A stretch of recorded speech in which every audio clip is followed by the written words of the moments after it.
네, IT 테크 관련 기업 이슈 좀 다뤄볼까요? 깊이 있게 좀 들어가 보겠습니다. 애널리스트 코너고요. 오늘은 유한타증권 리서치 센터 IT 애널리스트입니다. 이재윤 연구원과 함께하겠습니다. 어서 오십시오. 네, 안녕하세요. 네, 자 거두절미하고 본론으로 들어가겠습니다.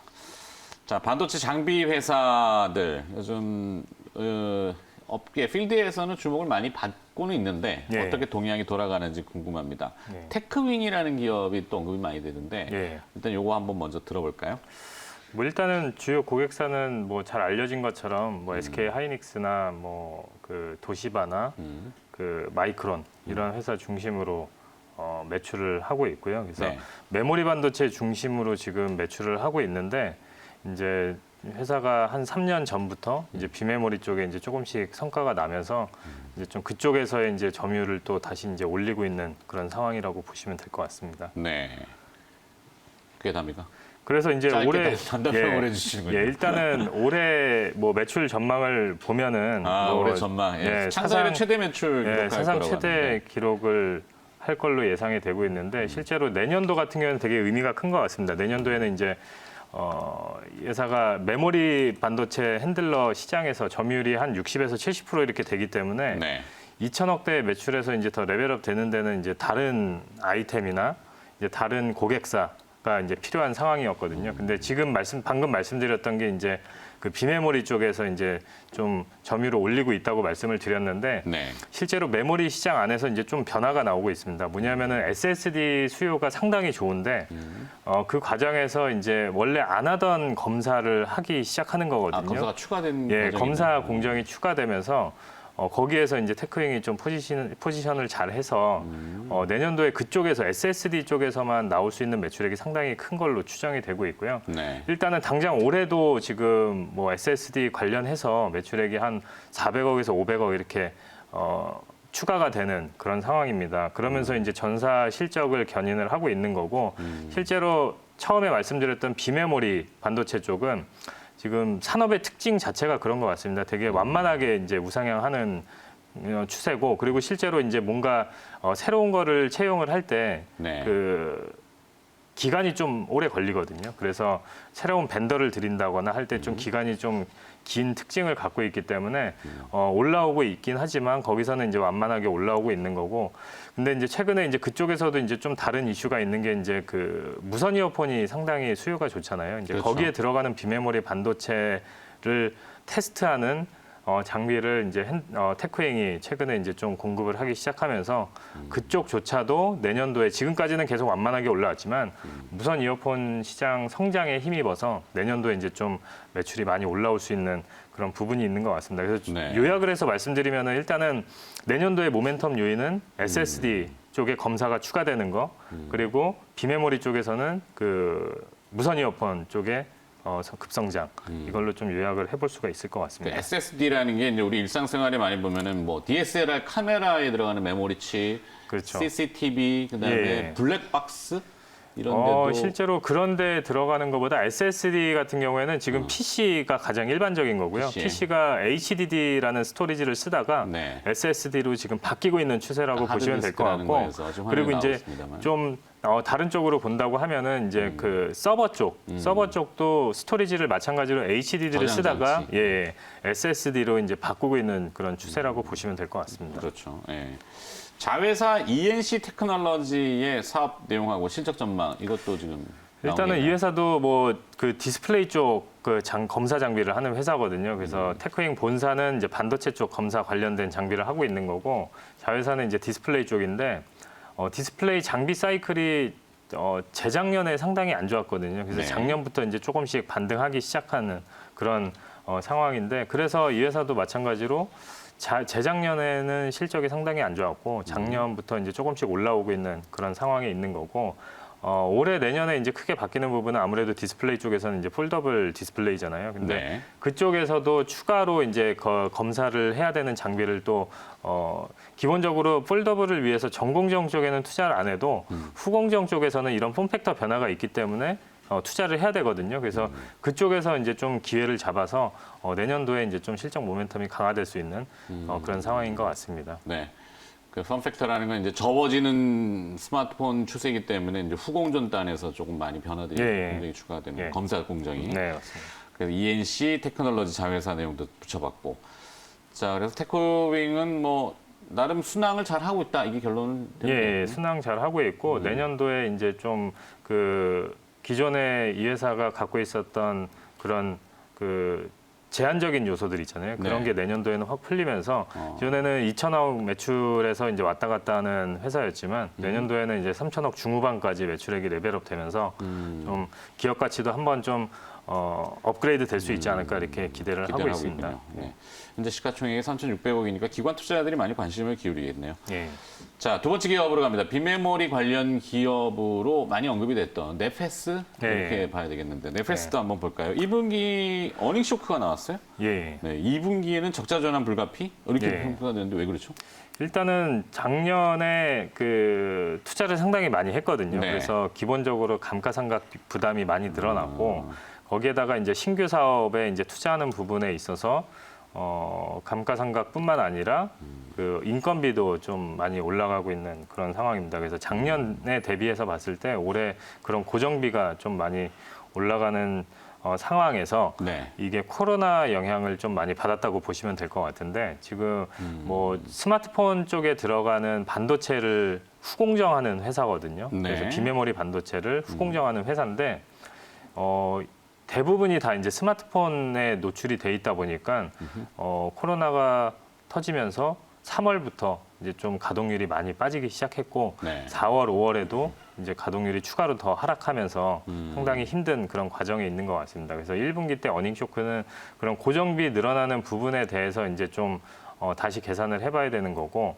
거기다가 3월 달에 이제 가동률이 빠진 그런 부분 그런 거를 계산해서 보면은 네. 그 정도 그 60억에서 70억 정도 1분기 때 이익이 나온 거고 2분기 같은 경우에는 지금 가동률이 아까 말씀드린 대로 4월, 5월은 추가로 더 빠졌다고 말씀을 드렸잖아요. 그래서 네. 6월 달에 조금 뭐 반등하기 시작하는 건데 그래서 2분기는 좀 뭐 적자가 불가피해 보입니다. 그래서 제가 지금 추정하고 있는 영업 적자는 30억 수준으로 추정을 하고 있는데 네. 실제로 지금 뭐 6월 달이 전반적으로 핸셋, 그 스마트폰 관련해서 부품 수요가 빠르게 회복되고 있거든요. 근데 이제 이게 부품별로 좀 차이가 있습니다. 그러니까 네. 부품별로 삼성전자가 갖고 있는 그런 재고 레벨에 따라서 이게 6월 달에 뭐 빠르게 반등하는 회사가 있고 7월부터 반등할 회사가 있거든요. 근데 네페스 같은 경우에는 6월보다는 이제 7월 쪽에 이제 더 무게가 실려 있다고 보시면 될 것 같습니다. 그래서 실제로 2분기 적자 규모도 제가 예상하는 것보다 조금 더 확대될 가능성이 있다라고 보시면 될 것 같습니다. 근데 2분기 적자는 이미 시장에 노출이 됐기 때문에 가격에는 반영이 되고 있군요. 어느 정도 조정을. 예.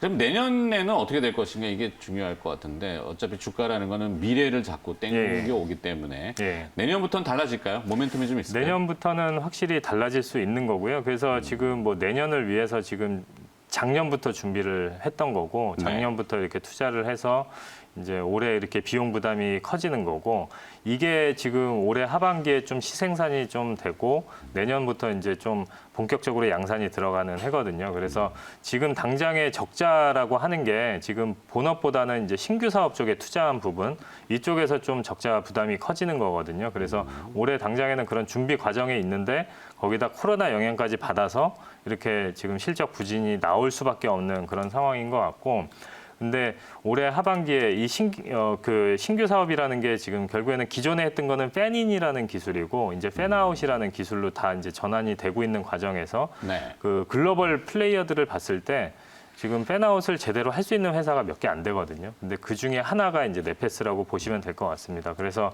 기존에는 이제 팬아웃이라는 거를 NXP 중심으로 매출을 해서 연간 뭐 한 300억 정도 매출을 하고 있는데 지금 작년부터 이제 투자에 들어간 거는 이제 북미 고객사 이제 다른 그 스마트폰 비메모리 반도체 고객사 그러니까 대형 고객사를 잡으면서 이제 투자를 하고 있는 거고 이게 본격적으로 양산 들어가는 거는 내년부터이기 때문에 이거에 대한 기대가 충분히 이제 살아 있는 거고요. 그래서 이런 것들이 내년도에 이제 그러니까 본업에서 정상화가 되고 이제 신규 사업에서 이제 본격적으로 양산이 들어가면은 내년도에 사상 최대 실적이 예상되고 있는 그런 상황인 것 같습니다. 그렇죠. 사실 이제 일반 투자자분들 저도 매번 듣고 뭐 자료를 보는데도 헷갈리는 부분이 있는데 팬 아웃 뭐 PLP 이렇게 하면은 와 완전 외계 용어거든요. 네, 그죠. 근데 그걸 다 설명하기엔 시간은 또 예. 제약이 돼 있고. 그냥 간단하게 말씀을 드리면은 이게 반도체 특히 이제 비메모리 반도체에 국한된 거고 그렇죠. 비메모리 반도체를 패키징할 때 쓰는 방식이 여러 가지가 있는데 그 중에서 이제 하이테크라고 할 수 있는 거는 이제 기존에는 이제 팬인 WLP 이거는 그냥 칩 사이즈 안에서 이제 다 회로를 배선하는 거거든요. 네. 근데 이제 이게 회로를 배선을 할 때 이제 회로 배선이 이게 반도체 사양이 높아지면은 회로 배선 수가 많아지거든요. 그렇죠. 그러면은 이걸 칩 안에서 하기가 힘든 거예요. 배선을 밖으로 예, 그래서 밖으로 빼서 확대해서 이제 그 배선을 한다는 개념인 거고요. 그래서 반도체 사양이 올라가면 올라갈수록 이제 팬아웃에 대한 니즈는 커지는 걸로 이해를 하시면 될 것 같습니다. 거기다가 이제 제한된 공간이기 때문에 예, 그걸 뭐 예. 고집적을 하다 보니까 결국에는 한계가 내서 밖으로 예. 계속 배선을 빼야 예, 되는. 그리고 부가적으로 이게 양산 수율만 잡힌다고 하면은 실제로 뭐 그 기판을 안 써도 되는 그런 장점이 있어서 네. 실제로 원가 절감에도 반도체 업체 입장에서 원가 절감에도 이제 도움이 될 수 있는 그리고 여러 가지로 이제 뭐 저항이라든지 그런 성능 개선에도 추가로 더 도움이 되는 그런 기술입니다. 그래서 그러네요. 이론적으로 봤을 때 양산 수율만 맞춰지면은 이 기술을 쓰는 게 반도체 업체 입장에서는 이득이다라고 그렇죠. 이해를 하시면 될 것 같습니다. 네. 짧은 설명을 드렸지만 좀 도움이 되셨길 바라고. 자, 마지막 기업입니다. 오늘 테크윙 해주셨고, 네페스 해주셨고, 원익 IPS도 관심을 많이 받고 있는데, 원익 예. IPS 얘기 들어볼까요? 아무래도 이제 국내 반도체 장비 업종 내에서 이제 가장 대장주라고 할 수가 있는데, 네.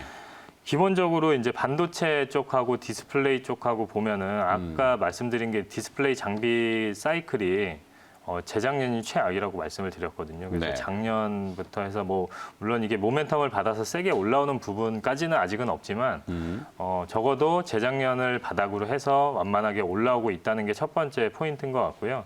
그리고 두 번째는 이제 반도체 쪽에서는 이제 메모리 반도체는 아시다시피 재작년에 재작년까지 대규모 투자를 집행했고 네. 작년부터는 이제 장비 투자가 거의 없었거든요. 근데 이제 올해 작년보다 장비 투자 규모가 늘어나는 게 실제로 그 삼성전자도 그렇고 SK 하이닉스도 그렇고 기존의 D램 생산 라인을 그 비메모리 반도체로 전환하는 투자를 하고 있습니다. 네. 그러면은 이제 D램 캐파가 줄어들잖아요. 그래서 그렇죠. 이 줄어드는 그 부분에 대해서 보상을 해주는 투자를 해야 되거든요. 그래서 그런 것들이 진행이 되면서 그러니까 반도체에서 메모리 반도체는 최소한의 투자만 진행이 돼도 작년보다 훨씬 그 장비 업종은 좋을 수밖에 없는 그런 상황인 것 같고요. 거기에다가 이제 또 플러스 알파로 그 비메모리 반도체 쪽에 상당히 투자를 가속화하고 있거든요. 예를 들면은 작년에 반도체 비전 2030을 발표하면서 삼성전자가 네.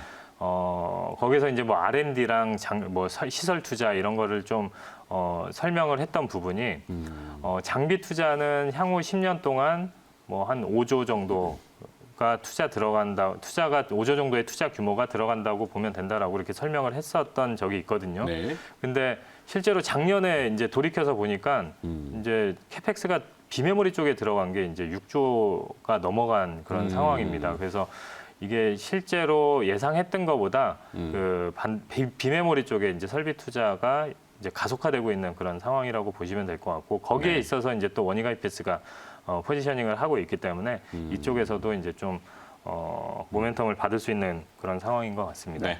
시간이 또 제한돼서 짧게 정리를 해주셔야 되는데 원익 IPS 어떨 것 같습니까? 추가 전망. 원익 IPS 일단은 지금 뭐 올해 지금 말씀드렸는데 기본적으로 메모리 장비가 올해보다는 또 내년이 더 좋거든요. 왜냐하면은 지금 생산으로 낼 수 있는 빚은 계속 그 출하량은 계속 한계가 있기 때문에 점점 감소하는 추세이기 때문에 장비 투자를 더 늘려야 됩니다. 그래서 기본적으로 올해보다 내년도에 IT 하드웨어의 수요가 더 좋다라는 게 이제 가장 큰 포인트인 것 같고 그렇다고 보면은 장비 업종도 올해보다 내년이 좋기 때문에 계속 우상향하는 그런 트렌드로 보는 게 맞지 않을까 이렇게 전망을 하고 있습니다. 네, 알겠습니다. 잘 들었습니다.